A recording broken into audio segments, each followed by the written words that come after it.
नमस्कार, मैं हूं अमित एची नई सोच लाइव से। अभी आया हूं मैं कम्युनिस्ट पार्टी के उम्मीदवार कालीकांत झा जी से बात करने के लिए। देखते हैं इनके पास क्या मुद्दा है और किन-किन बातों पे ये अपना चर्चा और परिचर्चा करते हैं हमारे साथ में। सर, हमारे चैनल में आपका स्वागत है। धन्यवाद। सर, आपके पास कौन-कौन सा एजेंडा अभी बचा हुआ है जिस पे आप काम करना चाहते हैं और पब्लिक के बीच में जा रहे हैं?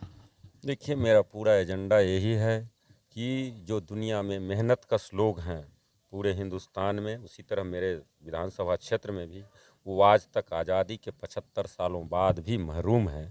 किसान जो अनाज पैदा करता है वो भूखे सोने को मजबूर है, आत्महत्या करने को मजबूर है। जो मजदूर मजदूरी करता है वो खाने बिना तरस रहा है। जो कपड़ा बनाने वाले लोग हैं वो कपड़े के अभाव में सोने के लिए मजबूर हैं। घर बनाने वाले जितने कारीगर और मजदूर हैं वो बेघर की स्थिति में हैं। तो उनकी ये परेशानी कैसे दूर होगी, उनका वाजिब हक कैसे मिलेगा, हमारी मुख्य राजनीति यही है। और इन्हीं सारे मुद्दाओं को लेकर मैं इस विधानसभा चुनाव में हूँ, जहाँ की देखा जा रहा है दूसरी तमाम पार्टियाँ क्या कर रही है कि किसी मुद्दे में हाथ डालना वाजिब नहीं समझ रही है। बिल्कुल वो लोग पूरे हिंदुस्तान से अलग अलग जाति के नेताओं को बुलाकर उनके टोलों में भेज रहे हैं, उनके बीच ले जा कर के और उनकी भावनाओं को बहला फुसला कर किसी तरह चुनाव में सीट निकालने की कोशिश में है। जबकि मैं लोगों को जाके बताता हूं कि आज तक 75 सालों बाद जो उनकी स्थिति है, इसके लिए सत्ता में रहने वाले कॉरपोरेट परस्त जो पार्टियां हैं वो लोग जिम्मेवार हैं। इसलिए आप लोग आइए, जन आंदोलन की पार्टी जो एसयूसीआई कम्युनिस्ट है, जिनका अभी अपने जन्म काल से ही जन आंदोलन में भरोसा करती है और उसी के सहारे जनता की ज़िंदगी में बदलाव आ सकती है, इसलिए उस पार्टी के को हाथ को मजबूत कीजिए। उसका चुनाव चिन्ह टॉर्च छाप है और मैं कॉमरेड कालीकांत झा उसका उम्मीदवार हूँ। इसलिए मैं लोगों से आह्वान करता हूँ कि आप इसके हाथ को मजबूत करेंगे तो आप जन आंदोलन की ताकत मजबूत होगी और उसी से जनता की समस्याओं का समाधान हो सकता है। और जन आंदोलन की ताकत के बारे में बात करने का पूरा साहस इसलिए बनता है कि जन आंदोलन की ताकत ने दिखा दिया है। पिछले साल जो किसान आंदोलन की जीत हुई है, फुल मेजॉरिटी की सरकार, केंद्र की जो सरकार बीजेपी की सरकार है, बड़ी ऐंठ के उसके जो मिनिस्टर थे तोमर, वो बात किया करते थे कि मैं कुछ क्लॉज पर बात कर सकता हूं, मैं पूरे कानून को कतई नहीं हटाऊंगा। लेकिन जन दबाव में आके, जनता के किसानों के आंदोलन के दबाव में आके पूरे के पूरे कानून को निरस्त करना पड़ा। इसलिए लोग को भरोसा जगता है और ये ऐतिहासिक सच्चाई भी है। दुनिया में जब जब इंसान हक के लिए खड़ा हुआ है तो उसमें बदलाव आया है, उनको हक मिला है। लेकिन ये आखिरी लड़ाई बाकी है। हर बार सत्ता बदलने के बाद जो स्थिति हुई है उसमें शोषण का स्वरूप बदला है। लेकिन अब इस बार जो आखिरी जीत होगी, समाजवाद की स्थापना होगी, उसके बाद जो कम्युनिस्ट पार्टी का मुख्य एजेंडा में होता है, उसके बाद सारे मेहनतकशों का हक मिलेगा। उत्पादन के साधन पर सामाजिक मालिकाना होगा और मुनाफाखोरी व्यवस्था की ख़त्म होगी और एक इंसान इंसान की भांति जी पाएगा। मुख्य उद्देश्य यही है। इन्हीं सारी बातों को लेकर मैं इस चुनाव में हूँ और लोगों से जागृत कर रहा हूँ। लोगों का अच्छा खासा समर्थन मिल रहा है।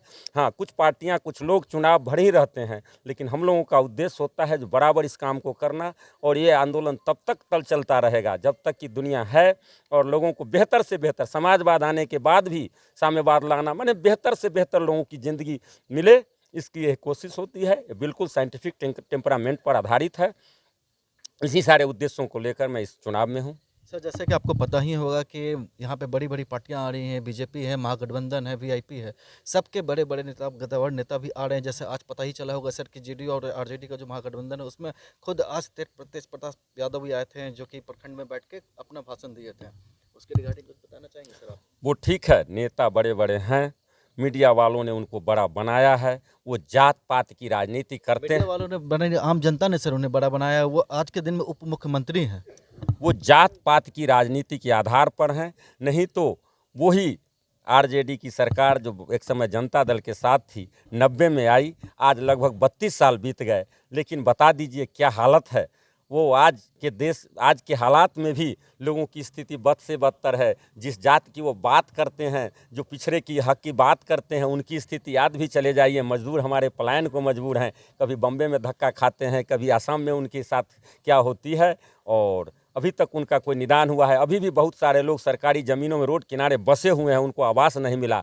32 साल कोई कम नहीं होता। मैं बता दूं, इतिहास गवाह है कि रसिया में जब समाजवादी व्यवस्था आई थी तो 10 सालों में उन्होंने वहाँ की भुखमरी, वहाँ के अभाव, वहाँ की वेश्यावृत्ति को ख़त्म कर दिया था। ये होता है साइंटिफिक तरीके से चलने का कारण। और ये 32 साल तो उनको मिला, लेकिन उसमें कुछ भी नहीं हो पाया। इसलिए वो आते हैं। जनता जब तक इस सच्चाई को नहीं समझ पाती है तब तक परेशानी है। और दुनिया का इतिहास गवाह है कि सच्चाई को स्थापित होने में वक्त लगता है। इतिहास है कि कहा जाता था कि सूरज घूमता है, ज़मीन नहीं घूमती है, और इस पर लंबे समय चली जनता उसी चीज़ को मान रही थी। धार्मिक किताबों में भी इन चीज़ों का वर्णन था। लेकिन गैलीलियो ने जब स्थापित करना शुरू किया जो नहीं ज़मीन घूमता है, सूरज नहीं घूमता है, तो उनको बहुत प्रताड़ना का सामना करना पड़ा। और वाकई इस साइंटिफिक चीज़ को स्थापित होने में वक्त लग गया, और आज स्थापित हो चुका है जो नहीं ज़मीन ही घूमता है, सूरज नहीं घूमती है। तो ये सच्चाई जैसे ही स्थापित होगी कि झूठ का पिटारा ख़त्म होगा और नया सूरज आएगा और आम जनों की जीत होगी, मेहनत कशों का राज कायम होगा। सर एक सवाल मेरा बनता है कि सर आप, हम सुबह से देख रहे हैं सर, आप सुबह से क्या 2 दिन से मैं देख रहा हूँ सर, आपको मैं चेस कर रहा हूँ, फॉलो कर रहा हूँ कि आपसे कब मुलाकात होगा। आप सुबह से लेकर शाम तक फील्ड में रहते हैं, फील्ड वर्क करते हैं, उसमें जनता आपके साथ किस तरीके का साथ देगी, आपको कुछ ऐसा लग रहा है इसमें? जी, जनता हमारी बातों को बड़ी गौर से सुनती है। और मैं एक सामाजिक प्राणी हूँ। मैंने दुनिया के इस ऐतिहासिक चीज़ को समझा है, इसलिए मैं इंसान होने के नाते मेरा फ़र्ज बनता है कि दुनिया के बदलने में इस चीज़ों को लोगों के बीच ले जाऊं। ये चुनावी माहौल है, सब जगह चर्चाएं होती है, इसलिए इस सही चीज़ की भी चर्चा होनी चाहिए और इसके लिए संसाधन जुटाने भी पड़ते हैं। इसलिए सुबह से लगभग 10 बजे तक मैं अपने लोगों के बीच जाके चंदा इकट्ठा करता हूं।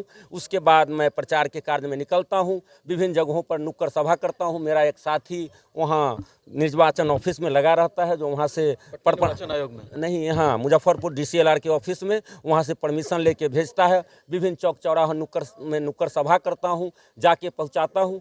और सच्चाई आज हालात ही है। आज मैं चर्चा कर रहा था कि सरकार ने धान का कीमत 2040 रुपया तय कर रखा है और पूरे विधानसभा में खुलेआम देखा जा रहा है किसान के खेती बाड़ी का समय है, वो 1500 और 1600 रुपये में धान बेचने को मजबूर हैं।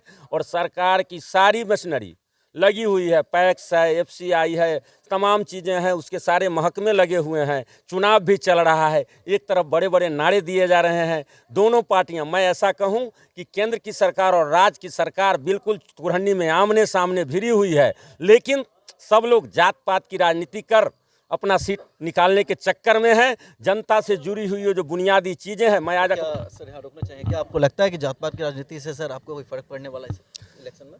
देखिए, इलेक्शन तो कहे आज 75 सालों से जनता लगातार इलेक्शन में भाग लेते रही है। हर बार कोई न कोई दल, कोई न कोई व्यक्ति की जीत होती है, लेकिन जनता की हार हो जाती है। लेकिन हम लोग इसी में हैं कि इस चुनाव में जात पात से जितने लोगों को मैं बचा सकूं, ऊपर उठा सकूं, सही राजनीति को जितने लोगों के बीच ले जाऊं, वही हमारी जीत होगी। और आने वाले समय में एक विशाल जन आंदोलन तैयार होगा और हिंदुस्तान ही क्या दुनिया का फिजा बदलेगा। वर्किंग क्लास का राज आएगा और सबों को, एक इस हिंदुस्तान के जो 130 करोड़ लोग हैं, सबों की ज़िंदगी बेहतर होगी, सबों को इलाज मिलेगा, सबों को शिक्षा मिलेगी, सबको बेहतर इंसान के रूप में जीने का हक मिलेगा। वही हमारी जीत होगी और उसी की तैयारी है ये। यहाँ पे रोकेंगे सर आपको, अगर आप ये इलेक्शन जीतते हैं तो सर्वप्रथम सबसे पहला काम क्या करेंगे? मैं जैसे ही इस चुनाव को जीतता हूं तो एक तो काम जो लंबा चलने वाला है, लोगों की ज़िंदगी में बदलाव लाने वाला है, उस काम को तो चलता ही रहेगा। कुछ बुनियादी ज़रूरी की चीज़ें हैं, जैसे कि हमारे यहाँ से ब्लॉक का दूरी 20 किलोमीटर है। लोगों को छोटे छोटे कार्यों के लिए 20 किलोमीटर का दूरी सफ़र करना पड़ता है। साथ ही इस लगभग 10 किलोमीटर के रेडियस में कोई इलाज का इंतजाम नहीं है। एक पुराने ज़माने में मनियारी का हॉस्पिटल चलता था, वो भी लंबे अरसे से लगभग 30 सालों से बंद है। तो इन चीज़ों को शुरू करूँगा। साथ ही नौजवानों का पलायन न हो सके और सरकार की जो सुविधाएं अभी तक आती है, सरकारी फंड से जो रेवेन्यू आता है, उसमें जिस तरह का लूटपाट है, मैं खुलेआम बता देता हूं कि आंगनवाड़ी, PDS लाख हल्ला मचाया जाता है कि इसमें सुधार हुआ है। कुछ हद तक ज़रूर सुधार हुआ है, लेकिन बहुत कुछ सुधार होना बाकी है। तो उन तमाम चीज़ों को सुधार करके भी बहुत हद तक कुछ सुविधाएं उपलब्ध कराया जाता है, लेकिन वो फंडामेंटल नहीं होगा। मूल तो तब होगा जबकि लोगों को एक बेहतर ज़िंदगी का, एक बेहतर व्यवस्था का इंतजाम किया जाए। लेकिन अभी भी जो सुविधाएँ पूरी तरह जनता के लिए मुकम्मल है, मनरेगा जो सब मजदूरों को रोजगार देने का काम करती है, आप पता करें उसमें पूरी तरह लूट बना हुआ है। कुछ ठेकेदार लोग उसका गलत तरीके से इस्तेमाल करते हैं। तो इन चीज़ों पर शायद रोक लगाया जा सकता है और यहाँ सड़क से सदन तक लोगों जन दबाव से इस पर को लागू करके और लोगों को हक दिलाने का काम बोल रहे करूँगा। थे कि जो भी युवा हैं उसका पलायन रोकेंगे, क्या सोचें इस बारे में, कैसे रोकेंगे सर आप उसको? दी पलायन रोकने का जैसे ही यहाँ रोजगार का इंतजाम होगा, क्या आप करिएगा रोजगार के इंतजाम में? जी रोजगार सर आप एक सिंगल सीट रहेगा विधायक का, उसके अलावा आप क्या कर सकेंगे? बस वही तो बताया, जो सिंगल सीट क्या बिना सीट के भी बड़े बड़े आंदोलन हुए। आपने देखा है किसान आंदोलन किसको किसी पार्टी ने समर्थन नहीं दिया, लेकिन वो आंदोलन की इतनी ताकत थी कि केंद्र की फुल मेजॉरिटी की सरकार को झुका दी। इसलिए एक सीट कहे तो सदन से सड़क तक पूरा आंदोलन का जब ज्वार खड़ा होगा तो सत्ता में जो लोग भी रहेंगे उनको सुनना पड़ेगा और नहीं तो उनको जगह खाली करके जाना पड़ेगा। और ये जिंदा कौम कभी 5 साल का इंतजार नहीं करती है। आपने देखा है कि लंका के शासन में क्या हुआ है, इसलिए लोग कब उबल जाएंगे। तो हम लोग उसी की तैयारी करती हैं, जो लोगों को वाजिब हक मिले उसकी हमारी तैयारी है। और उसी के तहत वही लड़ाई के दौर में ये मेरा भी एक लड़ाई है। SUCI कम्युनिस्ट इस चुनाव को भी आंदोलन के रूप में लेती है और अपने विचार को लोगों तक पहुंचाने का काम करती है। एक लास्ट सवाल है सर, बहुत छोटा सा बात है। आप हमारे चैनल के माध्यम से युवाओं को या अपने जो कुंडली विधानसभा क्षेत्र है लगभग 3 लाख आदमी के आसपास है, उसको क्या संदेश देना चाहते हैं? मैं संदेश दूंगा कि आज जात पात की जो इन लोगों के द्वारा फैलाए जा रहे हैं, धर्म के जो हवा दिए जा रहे हैं, उनसे ऊपर उठें, वैज्ञानिक चिंतन पैदा हो, वैज्ञानिक सोच के आधार पर आगे बढ़ें और अपनी ताकत पर भरोसा करें।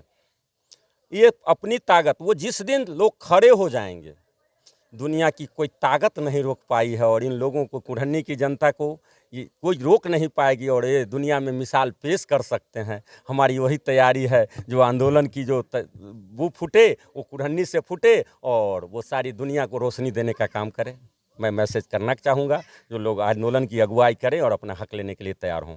बहुत बहुत धन्यवाद सर हमारे चैनल से जुड़ने के लिए। आप देख रहे थे सोश लाइव। हमारे साथ अभी कम्युनिस्ट पार्टी के प्रबल उम्मीदवार कालीकांत झा जी उपलब्ध थे।